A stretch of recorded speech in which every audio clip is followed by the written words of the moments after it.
One, thanks for coming out. I have to address the parents in the room because I wouldn't be who I am if I didn't. If I may, before I, give you guys this poll.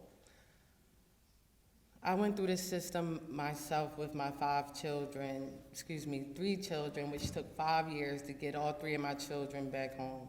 When I say there is no stronger person that I know than a parent who makes it through this system, who makes it to the other side of addiction.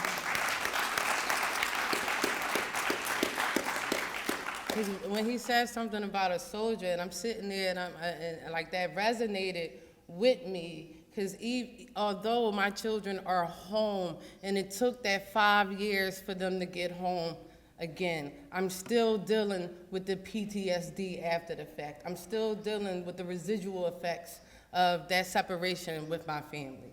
So it don't start at the removal, and it don't stop at the reunification. And I want to applaud every last parent when I say I would not wish this feeling on my worst enemy. I do not wish the missing of your child on anyone. And I'm unfortunately, it may be unfortunately or fortunately, I'm that parent, and this one is for the attorneys and judges and everybody in the room. Hey, how you doing? I'm that parent that did not comply. I did not comply. Zero compliance. When my children got removed, I jumped off the ledge. They were my identity. They was every part of me. I held on to my life, my dear life, through my children. When they got removed, I jumped off the ledge. Now, often I deal with families, and I fight for parents, and often we hear this word compliance, which kind of grind my gears a little bit, because trauma affects different people differently. So just because it took me a year to get on my feet, to gather the strength that I needed in order to fight, that did not mean that I should have to prove that I love something that birthed through me.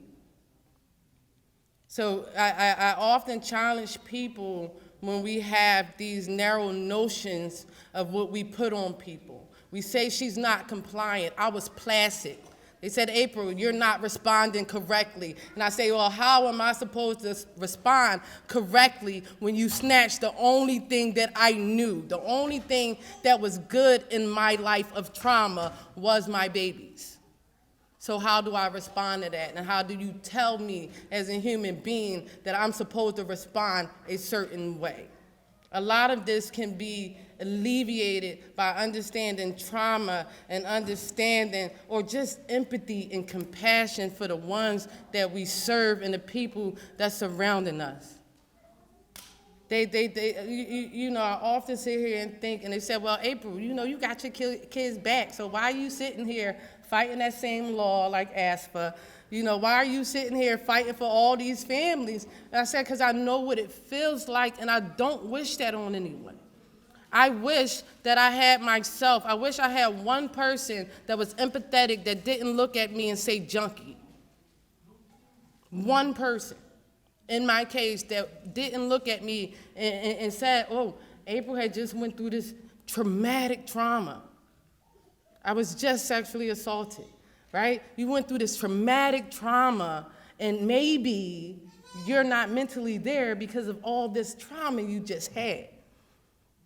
Instead, say, we need to protect the children from her trauma because I refuse to leave out the house.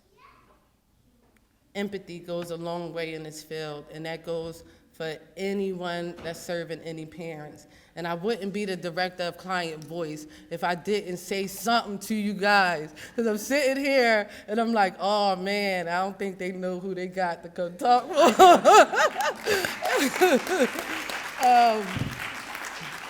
But serious, this is for you guys, y'all parents, and for our co-conspirators.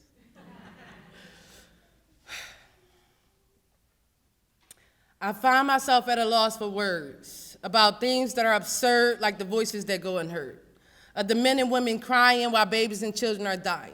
And the devils is still lying and people are still listening. See, things are not the way that they should have been, like family and mates, the giving and the take. It's like we just forsaken or forgotten. Something inside us rotten, something that goes all the way back to Cain killing Abel's, brothers killing brothers, fathers killing mothers. And see, it's not just a racial thing, because all lives should matter. Rich people pockets get fatter while the poor stay in poverty. And it's hard to see a silver lining when all you know is pain and misery. See, that's the true problem of our society, is the people that can help, they look the other way and not want to see our struggle from day to day. Like, what is it? It has to be something you can do. It has to be something good inside of you or all of us. People put up a fuss about things they can't control while God is fighting for our soul. He's challenging us to tap into the love that we have for a brother or a sister, to extend it to one another. He wants us as people to stop looking at the differences, yet the similarities, love each other wholeheartedly with sincerity. See, I know it's hard for you to understand that you're part of God's plan to give someone a helping hand out of that quicksand that they call life, to reverse some wrongs and make it right, to gain a new vision, some true insight. And it's not about what you have or can take, because inside we're all one. The battlefield is in the mind and the war has already begun. Like, how can you see someone down and not give them a helping hand to get back on their feet? Then you wonder why their futures look bleak or why they live their life in defeat. When sometimes what they need is not a hand, but a helping word up to tell them when life get rough and you felt like you had enough, just keep on going and never give up. See, it was words like these that got me through day to day, that truly paved the way for me to stand here and say, I am a product of my environment, that child neglected by the government, that rose that grew out of the cement, born into the concrete jungle that they call the projects. A place where society forgets or couldn't step foot in, raised in schools with no books, in a society within a society that always went overlooked. Like they didn't see that we was hungry every night. Like they said, out of mind, out of sight. But this is not the way that God intended things to be, but yet I stand here free, but because of this in bondage mentally. So how do we change? How do we change? I told you the battlefield is in the mind, so stop being the victim and the one that committed the crime. Remember, an eye for an eye will leave this whole world blind.